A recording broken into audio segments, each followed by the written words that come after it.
right, and welcome to Fastbreak Breakfast, NBA podcast. My name is Keith.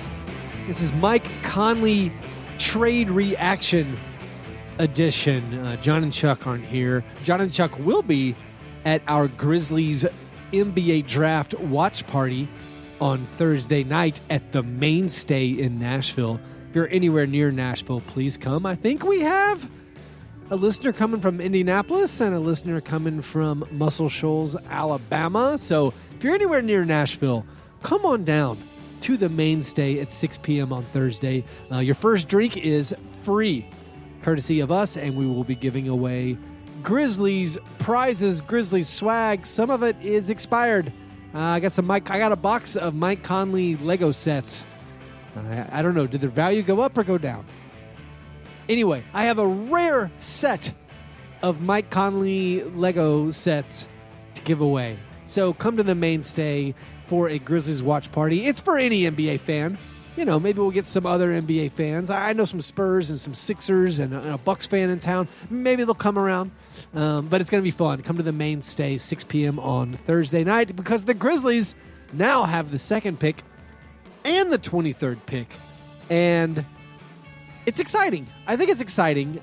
I've spoken about how I am optimistic for the Grizzlies' future, even though I've been cynical in the past because they hit a home run with Jaren Jackson Jr. last year, and now they have the chance to get Ja Morant. And so if you can come away with that best big man from 2018 and then maybe the best guard in the 2019 draft, they're pretty well set up. And because of the Conley trade, they have no salary. They have no salary at all next year. Even if they do decide to sign Jonas Valanciunas to a significant offer or retain DeLon Wright, they're going to have a ton of cap room. Unfortunately, there are literally no good free agents next year, but it's good to have that flexibility. So the Mike Conley trade, I got to say, John Burr, maybe he's a little more sensitive than I am. I had already said my goodbyes. I was calloused towards this separation. So when the news broke, I was pretty happy because my expectations were pretty low for what a trade might be based on some things that were rumored at the trade deadline last year and then things I heard this year, and especially when they said the talks with Utah were heating up and people were like, what is it? Is it Favors in the 23 pick or Crowder in the 23 pick? And I was like, that's terrible. But no, John was much more hurt. He texted us that my eyes were filled with tears. I was so mad. Feel ridiculous. He cannot discuss Mike Conley for Grayson Allen rationally, and I'm turning off my phone. See you guys tomorrow. So, poor John. He took it hard. Mike Conley, the last remaining member of the core four. Chandler Parsons is now the longest tenured Memphis Grizzly. That's right. Let that one soak in. But I'm okay with the deal. In retrospect, in the future, 4 years from now, it's possible we look back and we list all the things they got for trading away Mike Conley and Marc Gasol, and it's literally nothing. You're like, oh, we got 2 months of DeLon Wright and Jonas Valanciunas, and that 23 pick was out of the league in a year, and then that future pick from the Jazz was out of a year. That 2024 second rounder from the Raptors didn't turn out to be that much. But anyway, this deal with the Jazz right now, I think it's good for several reasons for the Grizzlies. One, you get that 23 pick. It's a weak draft this year, but who cares? You get a first-round draft. You get a lottery ticket to see if that guy turns out to be any good. You get a young guy to build with this young core as you are going forward with Jaren Jackson Jr. and presumably Ja Morant. The future pick from the Jazz is actually very well protected for the Grizzlies. It conveys only if it is picks 8 through 14 next season. So it's protected top 7 and 15 through 30. So I assume the Jazz are going to be a playoff team. I think getting Mike Conley, it's a big deal for them. So they should be a playoff team. So actually it's protected the next 2 seasons that way. top 7 protected and 15 through 30 protected. So it only conveys to the Grizzlies if the Jazz miss the playoffs and don't end up in the top half of the lottery. So then in 2022, which is the rumored double draft, when high school players are probably eligible again, that pick is only top 6 protected. If for some reason it doesn't convey that season, it's top 3 the next season. It's top 1 protected in 2024. So this future first-round pick from the Utah Jazz is a pretty decent asset. It replenishes the asset that the Grizzlies still owe to the Boston Celtics. So getting that is huge. Getting the 23 pick this year is fine. It's good. It's not negative. It isn't a strong, overwhelming asset, but hey, 2 first-round picks is good. Getting Grayson Allen, a lot of people have Grayson Allen baggage. John Burr hates his guts. He's an okay, I think, prospect. I think getting him because he can handle the ball some, and he's a shooter. That's just good to have as a young guy. Shooting has been a thing the Grizzlies always have needed, although it's hilarious now. They finally got Kyle Korver. After all these years of wanting Kyle Korver on the Grizzlies, of wanting Kyle Korver to be the starting 3 alongside the core 4, we finally got our man. But yeah, Kyle Korver, CJ Miles, all these guys I wanted 4 years ago. But Grayson Allen has some shooting ability. He's an okay defender. He's an okay combo guard as far as a young guy. He's a good guy to have a flyer on. We don't know if he's going to be a regular rotation NBA guy, but I think it's a fine pickup. I thought it was someone, if I'm training with the Jazz, I would ask for. That's someone I would ask to have included in the trade. Jay Crowder, he's an okay rotation player. He might end up starting at the 3 for the Grizzlies. He's also a guy that hopefully come trade deadline this season, you can flip him to a competing team and maybe get another small asset. Maybe flip Korver. Korver being kind of near the end of his career. He wasn't quite himself last season.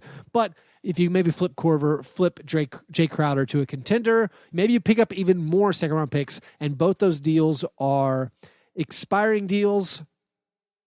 Korver's deal is actually only half guaranteed, so maybe the Grizzlies could cut him, would want to cut him. I would hang on to him just to have him around, just to build that culture, as nebulous of a thing to say as that is. It seems like a good veteran to have around. Looking at the Grizzlies roster, just a couple days ago, it looked like they were going to have a lot of roster spots available, and that was interesting because normally it feels like the Grizzlies have a completely packed roster going into the summer. So anytime you add someone, you're like, wait, well, who's going away? But now since they traded Mike Conley in a 1 player to get 3 back, or to get 4 back, because they're getting the 23rd pick back. So now they just picked up an additional 3 more roster players. So their roster is filling back up. Right now, if you count Ja Morant and if you count the 23rd pick, the Grizzlies have 13 roster players for next season, and that does not count Jonas Valanciunas. That does not count DeLon Wright, and that doesn't count even Avery Bradley, who is still guaranteed $1.5 million, although most everyone is assuming he's going to get cut. So if you think you're bringing back Bruno Caboclo, which is, again, his contract isn't guaranteed, but they can bring him back at the minimum, I assume they would want to do that. So if they bring back all those guys, Ja Morant, draft him, and you have Jaren Jackson Jr., Kyle Anderson, Dylan Brooks, Jay Crowder, Kyle Korver, Grayson Allen, Ivan Rabb, CJ Miles, Chandler Parsons, the longest tenured guy, Javon Carter, Bruno Caboclo in the 23rd pick. That's 13 players right there. So I think it's interesting to wonder what this deal means for Jonas Valanciunas. I mean, I think the Grizzlies need a big body, but I don't want to pay him a big, long salary. I mean, I've already expressed my opinion on that before. This furthers it. And he says he wants to be on a winning, competitive team. He said he wanted to play with Mike Conley. I don't know if this Mike Conley trade means he's going to go somewhere else. Complicating that is national NBA news. Al Horford is going to leave the Celtics reportedly. So that is another guy who wasn't anticipated really to be on the market. Even if he opted out of that deal, the strong feeling league-wide was it was to renegotiate a deal with the Celtics. But it seems like he has a large deal waiting for him out there. So that's another team that Jonas couldn't leave and go to. The Thunder are suddenly maybe going to try to trade Steven Adams. The Thunder might be falling apart because they have reported that they have intensified their efforts to move Dennis Schroeder or Steven Adams or Andre Robertson to get under the luxury tax, and they're willing to attach their 21st pick. So if Steven Adams might be available in a trade, so any other teams looking for centers, you already have Nick Vucevic out there, you have Brook Lopez out there, now you have Al Horford out there, and if Steven Adams is available, all that to say, I don't think Jonas Valanciunas is going to be in high demand. I still thought it was weird he turned down $17.6 million for the Grizzlies next season. And if I'm the Grizzlies, who now suddenly have some salary cap space, they sent out this massive contract. Jay Crowder came back in the Grizzlies could take his salary into a traded player exception that they had created last season with Garrett Temple trade. So because of that, because of NBA salary cap rules, when you send out more money that you take in, sometimes you get this traded player exception, which means like they could take Jay Crowder's contract, which is like $7 million. They could take it into the traded player exception they had for Garrett Temple, and they didn't necessarily have to send anyone out or match salary. So sending out Mike Conley and only getting a very little bit back in salary created this gigantic traded player exception that the Grizzlies have now. Jeff Siegel, our buddy who runs the site Early Bird Rights, points out this is the largest traded player exception in NBA history. It's $29.1 million.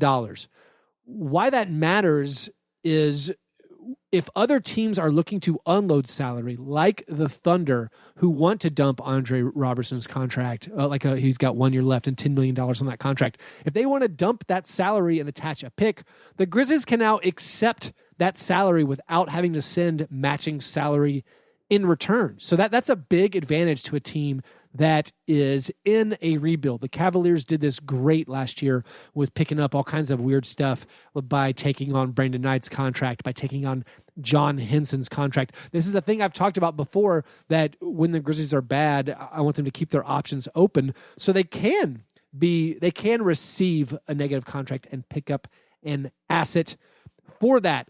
That $29.1 million traded player exception, it could accept obviously some large contracts like Hassan Whiteside. If Hassan Whiteside, he's going to opt in and demand a trade, maybe the Heat are so desperate for salary cap room that they attach, I don't know if it's a future first, that'd be pretty far out. They might, would they attach the 13 pick in this year's draft if it meant they could get Jimmy Butler? I don't know. That seems like a thing that Pat Riley might do. So the Grizzlies are in a situation where they could just accept a player from another team that team doesn't even want. The Clippers want to clear all this cap space for a Kawhi Leonard free agency pursuit. They might just dump Danilo Gallinari to the Grizzlies and attach a little bit on there. And if you're the Grizzlies, and if you have this young team, you have a team around Ja and Jaren Jackson Jr., you still want to bring in, I think, some good veterans. And this has the opportunity, if you could just bring in Danilo Gallinari for nothing, why not?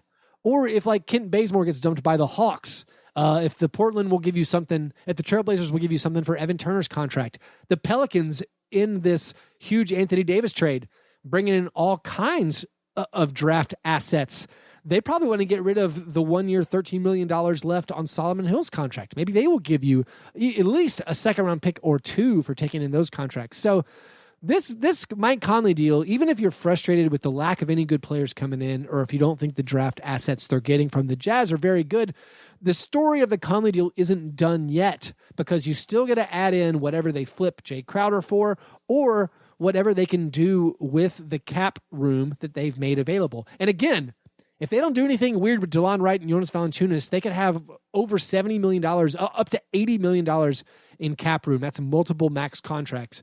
Again, there's no one you really want to probably use that money on next season, but having that cap room and hopefully keeping that clear means when you get to the future, when Jaren Jackson Jr. and Ja Morant are in year 3 or 4, and they're still on those rookie scale deals, you can bring in hopefully some high-priced, really good players to come play alongside them.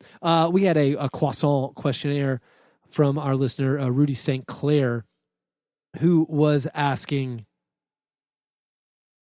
he says, Last episode, y'all said the Grizz will never win a championship, or at least not for a long time. Is it a real possibility that Ja and JJJ are on the Grizzlies championship timeline, or am I a delusional Memphis fanboy yearning for anything even close to as good Tony Allen to happens us? Wait, anything else close to as good, I'm going to say as Tony Allen happening to us, because Tony Allen was an unbelievable blessing from heaven during his many years on the Grizzlies. No, I think it is okay now to be optimistic about the Grizzlies' future because, like I was saying, if Jaren Jackson Jr. keeps taking those leaps, his first year was reminiscent of a rookie year from like a Chris Bosh or Kevin Garnett. The statistics stack up favorably, and they were both 19 their rookie years. If his second year he makes a leap, if he becomes an all-star, and then if John Morant becomes an all-star, yes, they are super incredibly set up for the future. They're as well set up as any other team in the NBA probably